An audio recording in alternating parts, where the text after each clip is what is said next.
ये कहानी बिहार के एक छोटे से गांव की है, जहां हर साल छठ पर्व धूमधाम से मनाया जाता था। गांव के लोग इस दिन को बहुत श्रद्धा और आस्था के साथ मनाते थे। एक बार की बात है, गांव में एक लड़की गुंजन, जो बहुत मेहनती और ईमानदार थी, वह छठ पर्व के लिए अपने परिवार की सारी तैयारी करने में व्यस्त थी।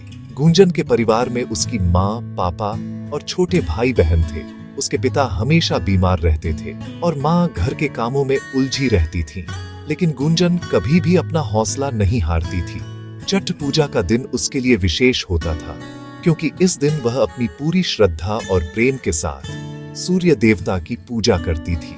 इस साल गुंजन ने ठान लिया था कि वह छठ के दिन सूर्य देवता से अपने पिता की बीमारी ठीक करने की प्रार्थना करेगी। वह सुबह सुबह उठकर नदी के किनारे चली गई, जहां सब लोग गंगा स्नान करने और पूजा करने आते थे। वह बांस की टोकरियों में फल और सुथरी पकवान भरकर सूर्य देवता के सामने अर्पित करने के लिए तैयार थी। पूजा का दिन आया। गुंजन ने पूरी श्रद्धा से स्नान किया और अपनी बासमती धान से बनी खीर और चूड़ा, गुड़ और फल सूर्य देवता के चरणों में अर्पित किए। यह उसकी जीवन की सबसे सुंदर पूजा थी।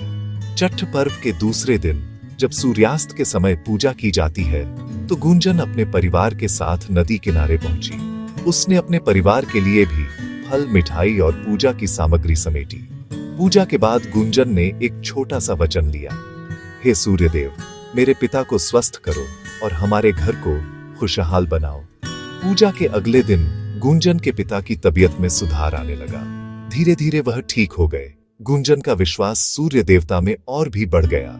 उसे एहसास हुआ कि आस्था और कठिन मेहनत के साथ किया गया प्रयास कभी भी व्यर्थ नहीं जाता। छठ पर्व ने गुंजन के जीवन में न केवल एक चमत्कारी मोड़ लाया, बल्कि उसे यह भी सिखाया कि अगर दिल से काम किया जाए तो जीवन में कठिनाइयों से पार पाया जा सकता है। गांव वाले कहते थे, गुंजन की श्रद्धा और मेहनत ने ही उसकी मांग में खुशियां भर दी।